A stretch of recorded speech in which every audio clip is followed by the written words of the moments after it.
இந்த வீடியோல நம்ம என்ன பார்க்க போறோம்னா, கலர் டெக்ஸ்ட் டெர்மினல்ல எப்படி பிரிண்ட் பண்றது அப்படின்னு பார்க்க போறோங்க. இதுக்காக நம்ம வந்து ANSI எஸ்கேப் கோட் யூஸ் பண்ண போறோங்க. இது எப்படி பைத்தான்ல பண்ணலாம் அப்படிங்கிறத பார்க்கலாங்க.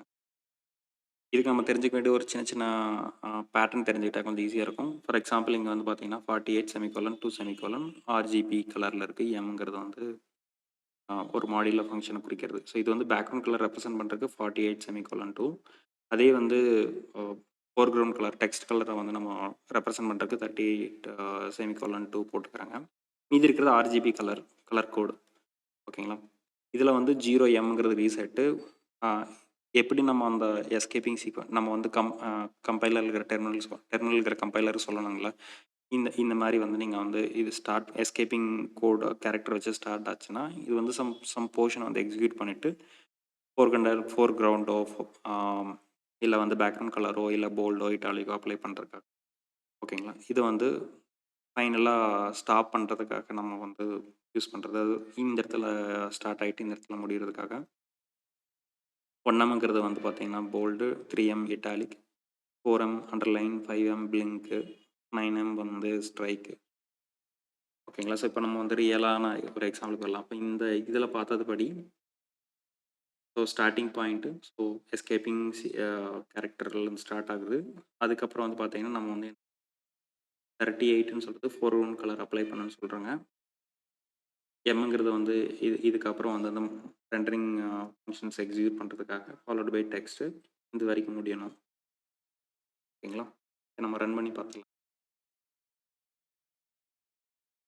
இப்போ நீங்கள் நோட்டீஸ் பண்ணிங்கன்னா sdev -learn something new everydayங்கிறது வந்து பார்த்தீங்கன்னா நார்மலாக வந்து பிளாக் அண்ட் ஒயிட்டில் வந்தது. இன்கேஸ் நீங்கள் வந்து டார்க் தீமாக இருந்தால் ஒயிட் கலர்லேயும் ஒயிட் தீமாக இருந்ததுன்னா பிளாக் கலர்லேயும் டெக்ஸ்ட் வந்துடும். பட் இங்கே வந்து ப்ளூ கலராக வந்திருக்கு. ஓகேங்களா? ஸோ இதில் என்ன யூஸ் பண்ணியிருக்கோம்னா 38.2ங்கிறது வந்து டெக்ஸ்ட் கலரு, 5886.243ங்கிறது வந்து பார்த்தீங்கன்னா ப்ளூ கலருக்கான கோடு டெக்ஸ்ட். இதே கலர் கோடு எப்படி வந்து பேக்ரவுண்டோட சேர்த்து பண்ணுறது அப்படின்னு பார்க்கலாங்க. சேம் தான். இப்போ ஃபஸ்ட்டு வந்து என்ன பண்ணுறோங்கன்னா பேக்ரவுண்ட் கலருக்கான இதை அப்ளை பண்ணிக்கிறோம். பேக்ரவுண்ட் கலர் வந்து இப்போ நம்ம ஸ்டார்ட் வித் 48 அதே மாதிரி பேக்ரவுண்ட் வந்து இது நமக்கு தெரியும் white colour, white background white colour RGB code white colour. அதே மாதிரி வந்து ஃபோர்கிரவுண்ட் கலர் வந்து ஆட் பண்ணிக்கிறோம். அதுக்கப்புறம் டெக்ஸ்ட். இப்போ நம்ம அதை செக் பண்ணலாங்க. அவ்வளோதாங்க. இங்கே நோட்டீஸ் பண்ணிங்கன்னா ஃபோர்கிரவுண்ட் கலர் ஆஸ் யூஷுவல் வந்து என்ன வந்திருக்குங்க, ப்ளூ கலரில் வந்திருக்கு. பேக்ரவுண்ட் கலர் வந்து ஒயிட்டுக்கான கோடு வந்து 255. இதே வந்து நம்ம போல்டு அப்ளை பண்ணணும்னா சேம் கோடு தான். இன்கேஸ் மல்டிபிள் திங்ஸ் கூட வந்து நீங்கள் இது அப்ளை பண்ணிக்கலாம். நம்ம HTML CSSல பண்ணுவாங்கள்ல. இப்போ ஃபார் எக்ஸாம்பிள் வந்து ஒரு டிவ் டேக் ஓப்பன் பண்ணியிருப்போம், இல்லை ஒரு பேராகிராஃப் ஓப்பன் பண்ணி தென் திருப்பி வந்து போல்டு அப்ளை பண்ணியிருப்போம், திருப்பி போல்டை க்ளோஸ் பண்ணியிருப்போம் அந்த மாதிரி. ஓகேங்களா? ஸோ 1M போட்டோம்னா போல்டு செக் பண்ணிக்கலாங்க. போல்டாக வந்துருக்குங்க. அதே மாதிரி வந்து பார்த்தீங்கன்னா இட்டாலிக். அப்படி அடுத்தது வந்து இதில் வந்து பிளிங்க் வந்து ஒரு சில டெர்மினல்ஸில் வந்து ரெண்டர் ஆகும், ஒரு சில இதில் வந்து லாக் ஆகிருக்கும். இப்போ இங்கே நோட்டீஸ் பண்ணிங்கன்னா போல்டு வந்துருச்சு, இட்டாலிக், அண்டர்லைன், பிளிங்க் வந்து கரெக்டாக இல்லை, ஸ்ட்ரைக்கு. ஓகேங்களா? நான் வந்து என்ன யூஸ் பண்ணுறேன், ஐட்டம் 2 யூஸ் பண்ணுறேன். இன்கேஸ் வந்து போல்டையும் பேக்ரவுண்ட் கலரையும் எப்படி வந்து கம்பைன் பண்ணி பண்ணுறதுன்னு பார்க்கலாம். எக்ஸாம்பிள் வந்து இது வந்து பேக்ரவுண்டு, இது வந்து ஃபோர்கிரவுண்டு, தென் வந்து போல்டு அப்ளை பண்ணுறேன். நம்மங்கிறது போல்டு, அதுக்கப்புறம் அதை வந்து க்ளோஸ் பண்ணுறேன். ஓகேங்களா? ஸோ போல்ட் டெக்ஸ்ட், இது வந்து நார்மல் டெக்ஸ்ட், இது வந்து போல்ட் டெக்ஸ்ட். இதுக்கு ஏதாச்சும் வேறு பேக்கேஜஸ் இருக்கா? ஏன்னா வந்து ஒரு வாட்டி நம்ம இந்த மாதிரி யூஸ் பண்ண மாட்டோம். பட் இன்கேஸ் இது மாதிரி நீங்கள் கஸ்டமைசேஷன்ஸ் வேணும் அந்த மாதிரி கேசஸ் இருக்கு. டேர்ம் கலர் அப்படிங்கிற பேக்கேஜஸ் இருக்குது, இல்லை கலர்டுங்கிற பேக்கேஜஸ் இருக்குது. இது வந்து மோஸ்ட்டாக வைடாக லினக்ஸ், மேக்கு எல்லாம் சப்போர்ட் பண்ணக்கூடியது, விண்டோஸும் சப்போர்ட் பண்ணும். இதில் வந்து நீங்கள் இன்கேஸ் இதில் ஸ்பெசிஃபிக்காக நம்ம பார்த்தாங்கல்ல 0M 1M 2M 3M அந்த ஸோ இந்த மாதிரி என்னென்ன கலர் எதுக்கான விஷயம் அப்படிங்கிறதுக்காக இங்கே. ஓகேங்களா? 38 வந்து ஃபோர்கிரவுண்ட் கலர் இப்போ நம்ம யூஸ் பண்ணிட்டு 48 வந்து பேக்ரவுண்ட் கலருக்காக. இந்த மாதிரி வந்து நீங்கள் இந்த கோட்ஸ் யூஸ் பண்ணி நீங்கள் அட்ஜஸ்ட் பண்ணிக்கலாம். இப்போ இன்கேஸ் பேக்கேஜஸ் யூஸ் பண்ணி நம்ம எப்படி பண்ண போகிறோம்? இப்போ ஃபார் எக்ஸாம்பிள் வந்து கலர்டுங்கிற பேக்கேஜஸ் வந்து இன்ஸ்டால் பண்ணுறதுக்கு எப்போ போல் என்ன பண்ணுவாங்க,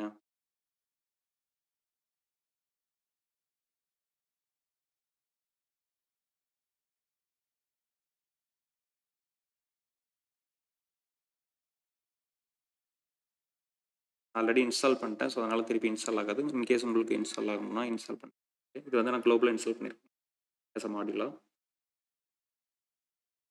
இதில் வந்து பார்த்தீங்கன்னா என்ன பண்ணியிருக்கோம்னா ஜஸ்ட் வந்து இங்கே ஆஸ் யூஷுவல் இங்கே எப்படி வந்து கோடு ANSI கோடு வச்சு பண்ணுறோமோ அதே மாதிரி அவங்க வந்து ஒரு செட் ஆஃப் ஃபங்க்ஷன்ஸ் மாதிரி கொடுத்துருக்காங்க. அதை வச்சு நம்ம என்ன பண்ணிக்கலாங்க யூஸ் பண்ணிக்கலாம். ஸோ ஒரு செட் ஆஃப் என்ன சொல்கிறது ஆட்ரிபியூட்ஸ் வந்து நம்ம இம்போர்ட் பண்ணிக்கிறோம். ஃபங்க்ஷன்ஸ் இம்போர்ட் பண்ணிக்கிறோம். முக்கியமாக ஃபோர்க்ரவுண்டு, பேக்ரவுண்டு, ஸ்டைல், எஃப்ஜி, பிஜிங்கிற மாதிரி.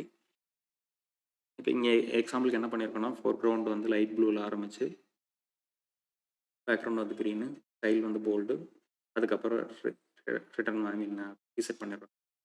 இதே சிமிலர் கேஸ் தான். இப்போ இங்கே நோட்டீஸ் பண்ணிங்கன்னா இங்கே வந்து உல்ட்டாவாக இருக்குது. ஸோ இது வந்து நம்ம பேக்ரவுண்ட் செட் பண்ணிட்டு ஃபோர்க்ரவுண்ட் செட் பண்ணியிருக்கோம். ஃபோர்க்ரவுண்ட் செட் பண்ணிட்டு பேக்ரவுண்ட் செட் பண்ணுறோம். ஸோ ஐடியா என்ன ரிமைன் சேம் தான். ஜஸ்ட் வந்து கன்கேட் தான் பண்ணுறோம்.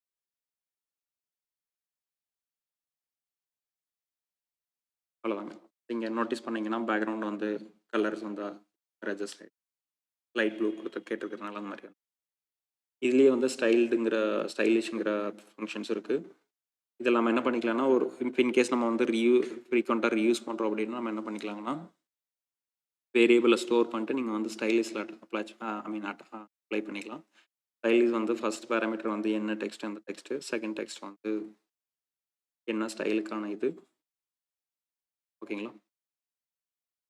இது கொஞ்சம் லைட்டாக கலர் வந்து சேஞ்ச் ஆகிருக்கேன்னா வந்து இந்த ஐட்டமோட ஸ்டைலிஷ் வந்து கொஞ்சம் மாற்றிருக்கேன். இதே வந்து நம்ம எப்படி பிரிண்ட் பண்ணி பார்க்க போகிறோம்னா இது வந்து எப்படி எஃபெக்டிவாக யூட்டிலைஸ் பண்ணி பார்க்க முடியும் அப்படிங்கிறதுக்காக பேக்ரவுண்டு கலரையோ இல்லை ஃபோர்க்ரவுண்ட் கலரையோ வந்து நம்ம ஐட்ரேட் பண்ணி செக் பண்ணலாம். ரேஞ்ச் வந்து 0லேருந்து 255 வரைக்கும் ஓகேங்களா. ஸோ பேக்ரவுண்ட் நம்ம செக் பண்ணலாம். ஸோ சேம் டெக்ஸ்ட் எடுத்துக்கிறோங்க. அதே மாதிரி வந்து ஈச் லைனில் வந்து ரீசெட் ஆயிடுது. பேக்ரவுண்ட் கலர் ஸ்டார்ட் ஓகேங்களா. ஸோ PG(i) அப்படின்னா இப்போ ஒரு கலருக்கான இப்போ இங்கே நோட்டீஸ் பண்ணிங்கன்னா ஐட்டம் வந்து 0லேருந்து என்னென்ன கலர் கோடு 0லேருந்து மற்ற என்னென்ன கலர் கோடுக்கு என்னென்ன அப்படிங்கிறது சொல்லுங்க.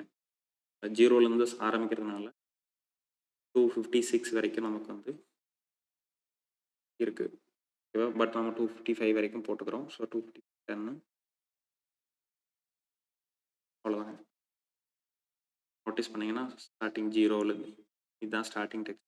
0லேருந்து அப்படியே 1 by 1 தேங்க்யூ.